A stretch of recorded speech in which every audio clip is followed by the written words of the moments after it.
ለምን የማይስተናገድበት እንዴት የሚታፈንበት ጉዳዩንም ማንሳት አሳቃቂ የሆነበት ጊዜ አከተመ። በጓዳ የማልጎምጎም ምዕራፍ ተዘጋ። ልክ በዛሬዋ ቀን ከሁለት ዓመታት በፊት አባይ እኮ እኛ ድንበር ውስጥ በእኛ ገንዘብ የሰው ውሃ ሳነካ ማንም አይሰማኝም። አባይማ እናንተ ብቻ አይደለም፣ ግብጾች፣ ሱዳኖች ህልውናቸው ነው። ሁሉም ሰው የሚናገረው ይሄን በቃ ምንም ታቡ አይደለም። ኢትዮጵያ ውስጥ ግን በጣም የሚያሳዝነኝና የሚያመኝ ነገር የቀይ ባህርን ጉዳይ በፓርላማ አባላት ደረጃ እንኳን ሐሳብ መወያየት እንደ ነውር እናስባለን።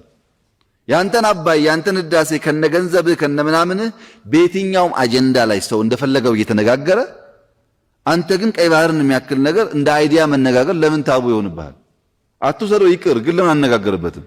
በእርግጥም እነዚያ የመሽኮርመም ጊዜያትን ያጠፈው የፈራተባ ወቅቶችን የቀለበሰው የጠቅላይ ሚኒስትር አብይ አህመድ የቢያንስ እንነጋገርበት ጥሪ ግዘፍ ነስቶ ዜጋውን አነቃንቆ ሀገር አረስርሶ ዓለምን አዳርሷል። ምክንያት በመደመር መንግስት በግልጽ እንደሰፈረው ሁለቱ ውሃዎች ለውድ ሀገር ኢትዮጵያ ህልውናም ልዕልናም ናቸው። ቀይ ባህርና አባይ ኢትዮጵያን የሚበይኑ ከኢትዮጵያ የተቆራኙ ለኢትዮጵያ እድገትና ጥፋት መሰረት ናቸው። ጥቅሙ ግን ምን ይሁን?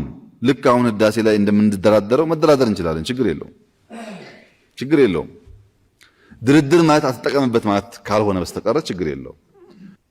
ቢያንስ አሁን ያለው ትልልቁ ፖለቲካል ኤሊት የሚወያይበት ጉዳይ ይሁን። አክሽኑ ይቅር፣ እንወያይበትና ልጆቻችን ያስቡበት ሊባል ይችላል።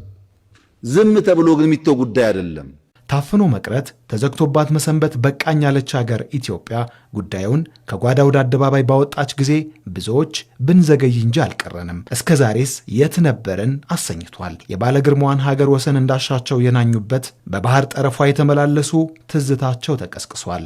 ወትሮም ያጣነው በፍትህ አይደለም ቁጭትን በሀገር ወዳዱ ልብ ሁሉ ጭሯል። በእርግጥም ከእንነጋገርበት በላይን አስተናግዶ ከፈረንሳይ እስከ አሜሪካ ከቱርክ እስከ ጎረቤት ሀገራት እውነት ነው ጥያቄው ተገቢ ነው አሰኝቷል። የተባበሩት መንግስታት ድርጅት ዋና ጸሐፊ አንቶኒዮ ጉቴሬዝ እንዳስቀመጡት ሁሉ የነ ኢትዮጵያ ጥያቄ ምጽዋት ሳይሆን ፍትህ ነው። People deserve the same opportunities as anyone else, but to find themselves not only landlocked የባህር በር የሌላቸው ሀገራት ህዝቦች እንደሌላው እኩል ዕድል የማግኘት መብት አላቸው። እነዚህ ሀገራት የተዘጋባቸው የባህር በር ብቻ አይደለም፣ የዓለም እድገት ፋይናንስና ቴክኖሎጂ ዕድልም ጭምር ነው የተዘጋባቸው። እነዚህ ሀገራት ከፍተኛውን የንግድና የትራንስፖርቴሽን ወጪን፣ እጅግ የተገደበ ገበያን፣ ከፍተኛ የዕዳ ጫና፣ የከፋ የአየር ንብረት ለውጥና ግጭት ተጋላጭነትን ይጋፈጣሉ። የባህር በር የሌላቸው ሀገራት እየጠየቁ ያሉት ምጽዋት ወይንም ችሮታ አይደለም። እየጠየቁ ያሉት ፍትህን ነው። ፍትሃዊ ዕድልን ይሻሉ። ጫናን የሚቋቋም ኢኮኖሚ መገንባት፣ አካታች ማህበረሰባዊ እድገት የማምጣት እኩል ዕድልን ይፈልጋሉ። የንነጋገርበት ጥሪው በዚህ ብቻ አልቆመም። የሰጥቶ መቀበል የሰላም መንገድ እስከተመረጠ እኛም ደጋፊ ነን ያሉ ሀገራትና ተቋማትን ከኢትዮጵያ ጎን አሰልፎ ባህሩን የሚዋሰኑ ሀገራትም ምርጫ ካለው ለማጤን ዕድልን የሰጠ ነበር። በእነዚህ ዓመታት የባህር በር የትውልድ ጥያቄ ሆኖ ገኖ ወጥቷል። ኢትዮጵያ በሯን ካገኘችማ አብሮ የመልማታችን ነገር እሙን ነው የሚል ሐሳብንም ያስተናገደ ያንሸራሸረ ነበር። Turning Ethiopia from the landlocked economy that it has become into one that gains again access to the sea. የኢትዮጵያ ዳግም የባህር በር የማግኘት ጉዳይ የሚሳካ ከሆነ የሀገሪቱ ቅድሚያ ብሔራዊ ጥቅም መከበር ብቻ አይደለም፣ ለቀጠናው ሀገራትም በጋራ የመልማትና የማደግ ዕድልንም ይዞ የሚመጣ ነው። ኢትዮጵያ ያላትን ከፍተኛ ቁጥር ያለው ምርትና አገልግሎት በቀላሉ በእነዚህ ወደቦች በኩል መድረስ ቢችሉ ትስስር ይጠናከራል፣ ቀጠናዊ ኢኮኖሚያዊ ትርጉሙም ከፍ ያለ ይሆናል። ኢትዮጵያን ታሪክ አይነሳትም፣ መልክዓ ምድርም አያሳጣትም፣ ስነ ህዝብም አይገድባትም።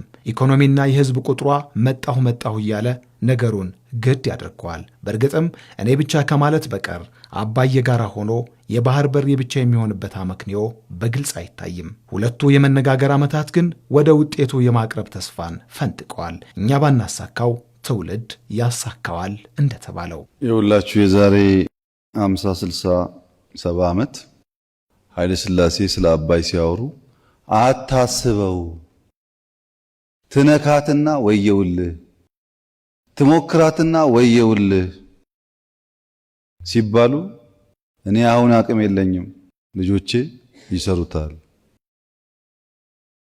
አሁን ቀይ ባህር ትነካትና ትለኛለህ። እኔ አቅም የለኝም፣ ልጆቼ ያመጡታል።